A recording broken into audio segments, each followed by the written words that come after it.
Hello guys. तो आज मैं जा रही हूँ फिर से बुआ के साथ सत्संग, जो कि आप थंबनेल देखकर तो समझ ही गए होंगे। और मैं न्यू ईयर के ब्लॉग में मैंने गई थी सत्संग, मेरा फर्स्ट सेटअप था 2026 का 1 जनवरी को। तो मैं सत्संग गई थी, तो आज मैं फिर से जा रही हूँ सत्संग। तो फटाफट अभी मैं रेडी हो गई हूँ, वहाँ चल के अब मिलते हैं क्योंकि लेट हो रहा है। और वहीं आपको चल के दिखाते हैं। मेरा बहुत मन था, तो अभी समर वेकेशन चल रहा है, तो मैं 2-3 दिन से बुआ के यहाँ आई हुई हूँ। तो फटाफट चलते हैं।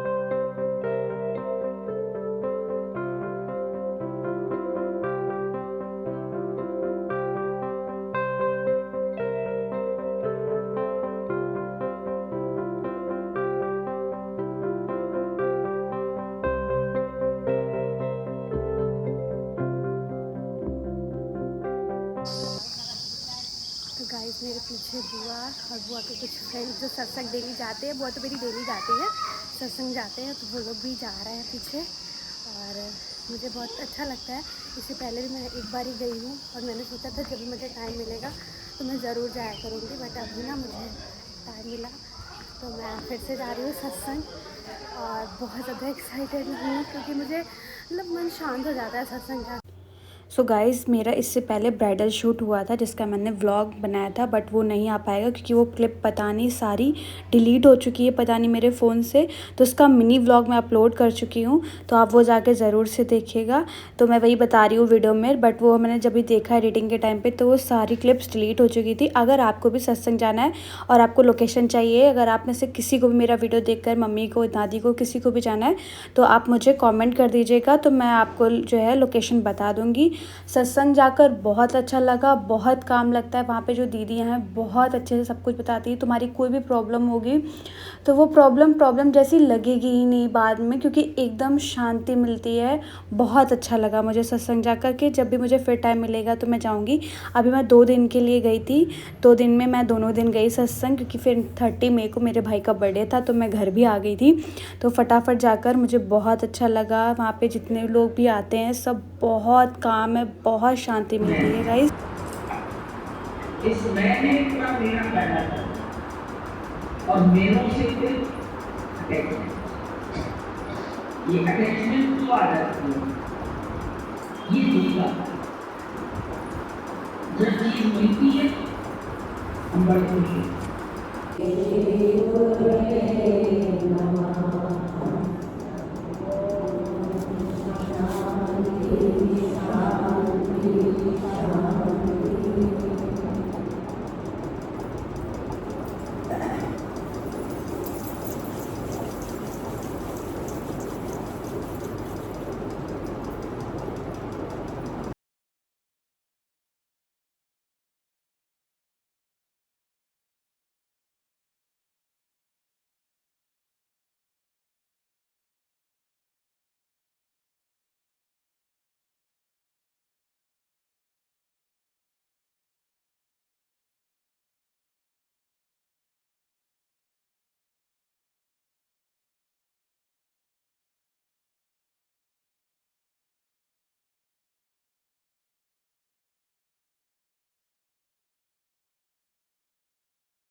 तो गाइस, हम सबसे पहले जाते हैं तो वहाँ पे हम गुरुजी की वाणी सुनते हैं। तो दीदी हमें बातें बताती हैं, हमारे जीवन से ही रिलेटेड सारी प्रॉब्लम का सल्यूशन होता है, हमारी ही बातें होती हैं वहाँ पर।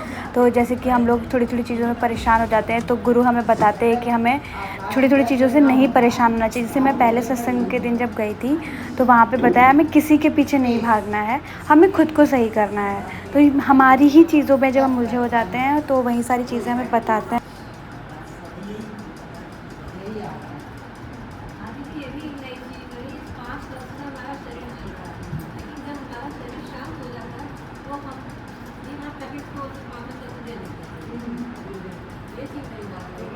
तो 5 में मिल जाते तभी आप तभी तो देखिए ना कि वो उंगली लगाई जाती है। वो क्यों लगाई जाती है? क्योंकि अगर भारी होकर जाएगी तो पेट फूल के बस हो जाएगा, क्योंकि आप उसमें कोई उसका काम तो है नहीं, तो क्या करता है, डिस्ट्रॉय करता है। इसलिए आप नाक में आंखें बंद कर दी जाती है ना, कोई भी मरता है इसकी आँख बंद। ये सब चीज़ें इसीलिए बनती है, जरूरत ही नहीं है ना। हर चीज़ का अपना एक मैकेनिज्म है। साइंस तो सब टाइम है, तो कहते थे ज्ञान और विज्ञान दोनों साथ साथ तो चलता है।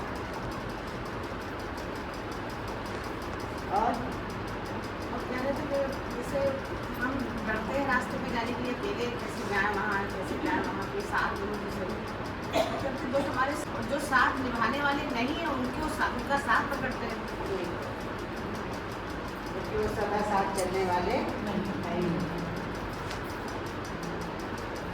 और अच्छा अग्नि का भी बताया कि बाहर से चाहे तुम कितना भी पका लो, लेकिन जब वो अंदर पकता है, इतना तरल करता है, तब वो तुम्हारे शरीर को ताकत देता है।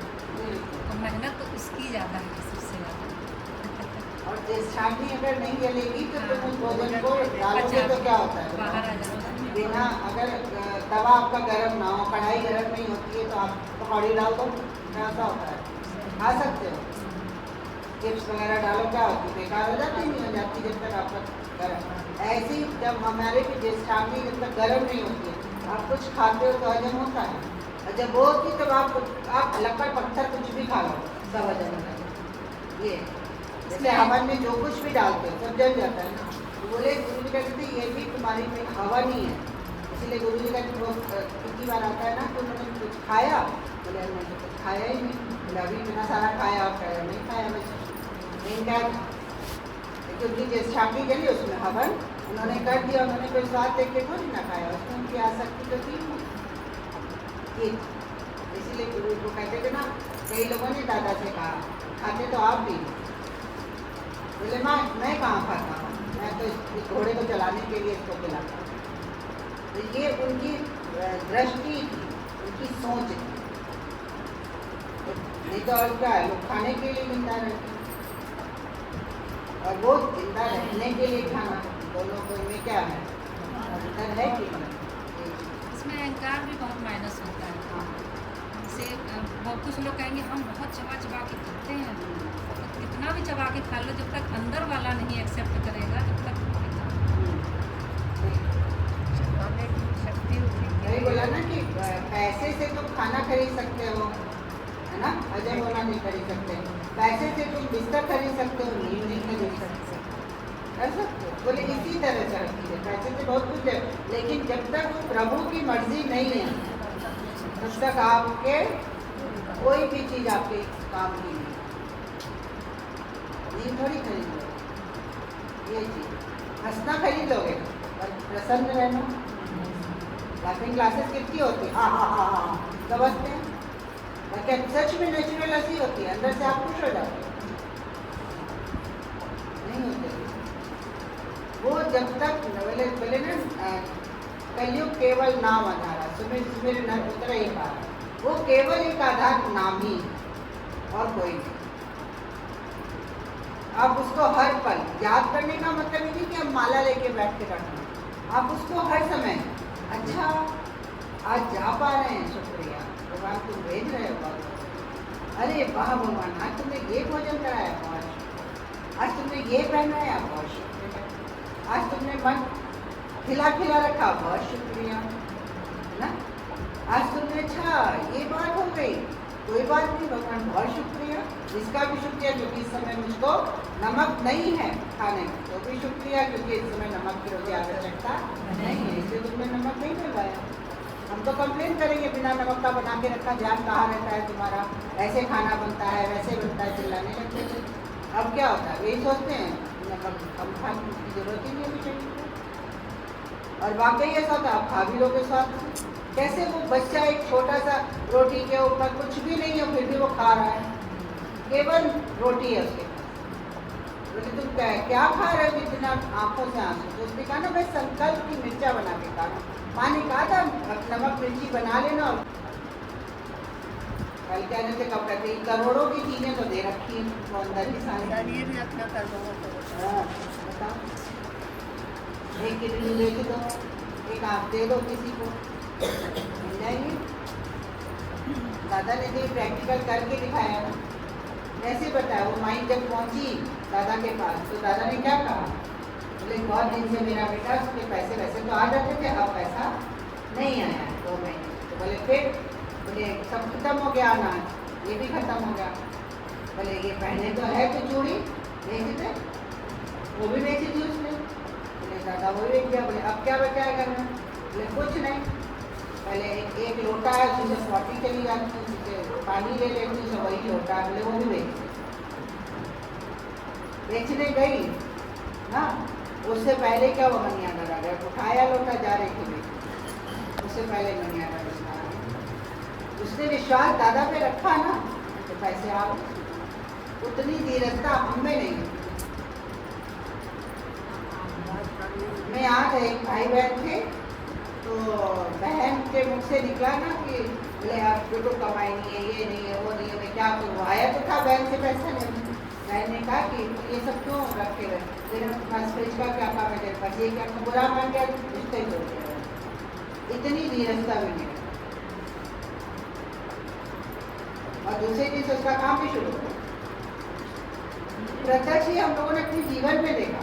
जैसे गुरु जब दादा की बात सुनी, मैं देखो गुरु कहीं ऐसे नहीं कि कोई काल्पनिक हवा मारा, वो वाकई जीवन के प्रैक्टिकल से ही हमको अपने अनुभव बता देते। जितने भी अपने यहाँ चलते हैं सारे कैसे चलते हैं? केवल अनुभव से। जो लोग आके बताते हैं ऐसा होता है।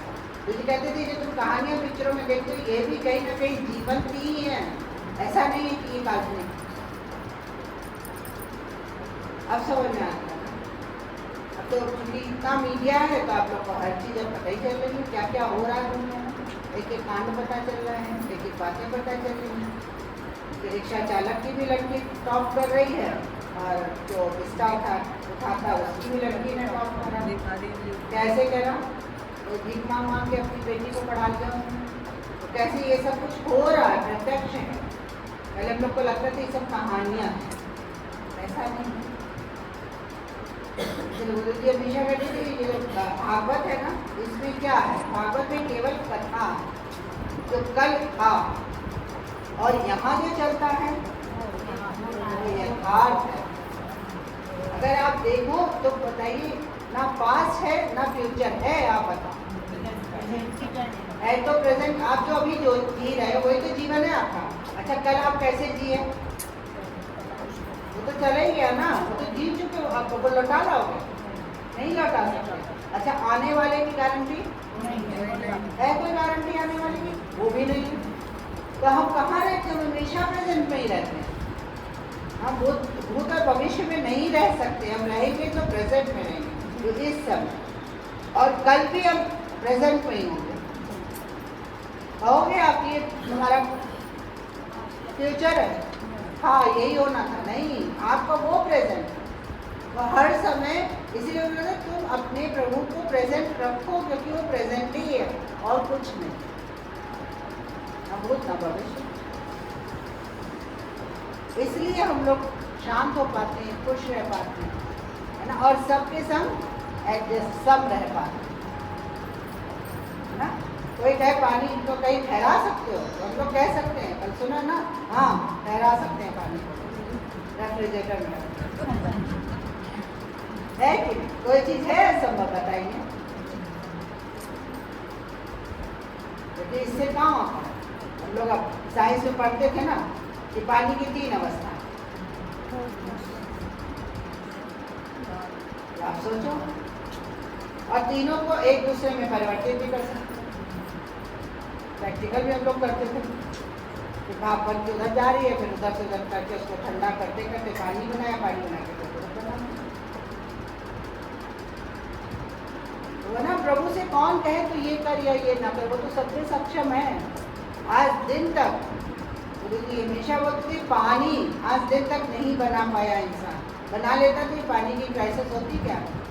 पीने के पानी की क्राइसिस ना हो पूरे वर्ल्ड में, लेकिन है। क्यों?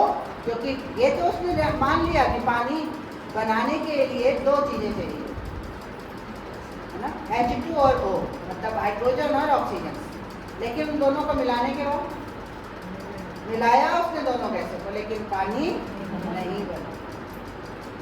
तो तब वैज्ञानिकों ने माना ना कोई तो शक्ति है जो इसको बनाती है, कोई तो क्रिएटर है ना। तभी वो कहते हैं कोई तो क्रिएटर है, हम उसको परमात्मा कहते हैं, हम उसको प्रभु कहते हैं, वो है नहीं, वो कण कण में विराजमान है, ये महसूस करना है। और हम केवल गाते हैं, कण कण में बसे भगवान पहचान सके तो पहचान है कि नहीं? आप बताओ, रोम रोम में बसने वाले राम। अगर राम बस रहा है तो तुम कैसे गलत काम कर रहे हो? कैसे किसी को कुछ बोल सकते हो गलत?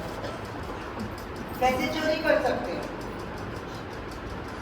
कितनी बार चलता है उंगली बात, किसके लिए वो चोरी करते थे? अपने परिवार के लिए। क्या कहा उन्होंने तुम्हारे पाप के भागीदार हैं? नहीं कहा ना। और हम अपनी बिजली भी चोरी कर लेते हैं। किसी क्या ईटा रखा होगा, 2 ईंटे ही उठा ले जाते हो। तो ये देखो, पूछने के उसकी सड़क में क्या मजा आता है? बालू भर के लिए चले जा रहे हैं, बहुत फूल तोड़ लिए किसी की आंखें, बेच दिए जाके। बोली कहते थे कितना चोरी करोगे, किसके लिए कर रहे हो? भगवान के लिए भी कर रहे हो तो भगवान को तो पता है ना, तुम्हारी हस्ती भी पता है, तुम्हारी औकात भी पता है, फिर भी तुम चोरी कर रहे हो। मुझे तो इसमें बहुत बोला था, शुरू में बहुत बोलते थे, ये टहलने वाला कहते सुबह टहलने जाते हैं, साथ में होती खिल्ली झोला, जहाँ देखा फूल तोड़ा। बोले तुम टहलने जा रहे हो, चोरी करने जा रहे हो? सच बात है। अपना बचपन याद आ रहा था। हम लोग भी गुटैया बाग जाते थे, भाई आम नीचे लटक रहा था, तोड़ा। एक बार उन्होंने कटहल तोड़ दिया, वो दौड़ाता दौड़ाता घर तक आया आप लोग।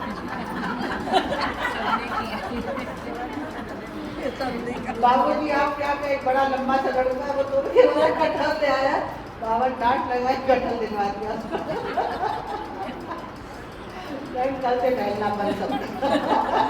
गर्मी में ये बहुत करते थे ना। सच बात है, हम लोग को तो हंसी लगती थी, भाई जितना है उसको तो सोचो नष्ट हो रहा है। अब समझ में आता ना ये चोरी कितने का होगा। आप सोचो ये कमियां कितने की होगी, लेकिन बड़ा मजा आता था बचपन में।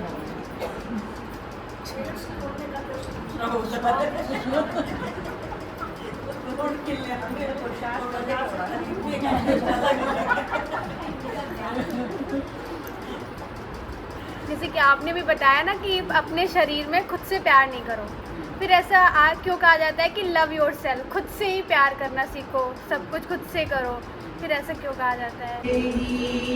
तुमसे जिंदगी भर तुम्हारी इबादत ही हो मन में। मेरी डोरी है तेरे हाथ में, मेरी डोरी है तेरे हाथ में। सबसे पहले हम गुरुजी की वाणी सुनते हैं। वाणी सुनने पर जो हमारे क्वेश्चंस होते हैं वो डाउट्स क्लियर करती हैं। वहाँ पे दीदी होती हैं, वो हमारे सारे क्वेश्चन के डाउट्स क्लियर करती हैं और बहुत अच्छी तरीके से क्लियर करती है, जैसे कि आपने वीडियो में देखा। बट पंखे की आवाज़ ज़्यादा आ रही है, मैंने एडिटिंग के टाइम पर देखा तो ये 5 बजे से 7 बजे के आसपास होता है। तो सबसे पहले हम वाणी सुनते हैं, फिर हमारे डाउट्स क्लियर करती हैं, फिर दीदी हमारे ही जीवन से जुड़ी बातें बताती हैं और उसके बाद हम अपना भजन गा सकते हैं। और 2 घंटे वहाँ पे बैठो, उसके बाद जब घर आओ तो एकदम शांत रहने का मन होता है, बहुत अच्छा लगता है, एकदम मन को शांति मिलती है। और जो थॉट्स दिन भर चलते रहते हैं मन में, वो कुछ टाइम के लिए रुक जाते हैं, ऐसा लगता है। और फिर ऐसे अगर कंटिन्यू करो तो आप सच में जुड़ जाओगे जब गुरुजी से, तो आप बहुत नॉर्मल हो जाओगे। तो मैं 2 दिन रुकी, दोनों दिन ही मैं सत्संग गई, क्योंकि उसके बाद मैं अपने काम में भी बिज़ी रहती हूँ, शूट वगैरह मेरे लगे रहते हैं। तो वही मंथ एंड में मैं गई थी। उसके बाद मेरे भाई का बर्थडे था तो हम आ गए थे। तो अगले दिन भी मैं सत्संग गई थी, जिसका मैंने वीडियो रिकॉर्ड किया है, वो आगे के वीडियो में आप देखने वाले हो।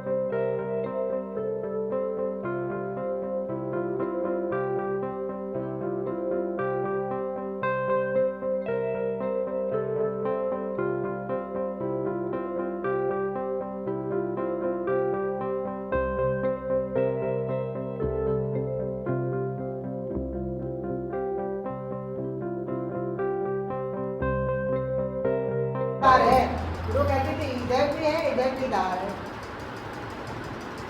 हर बात के 2 रूप होते हैं।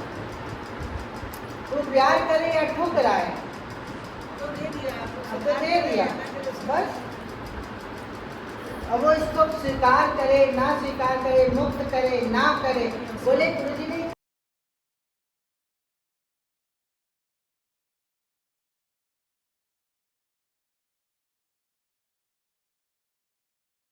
मंथ एंड में मैं 2 दिन के लिए गई थी बुआ के यहाँ पे, जिसका मैंने कुछ भी शूट नहीं किया है बुआ के वहाँ का, क्योंकि मैं अपने भाई कज़िन के साथ एकदम मस्ती कर रही थी, तो मैंने कुछ उसका वीडियो नहीं रिकॉर्ड किया है। बट 2 दिन मुझे बहुत अच्छा लगा। बट अभी काम है तो मैं घर आ चुकी थी, प्लस मेरे भाई का बर्थडे भी था 30 मई को, तो उसका बर्थडे भी सेलिब्रेट करना था।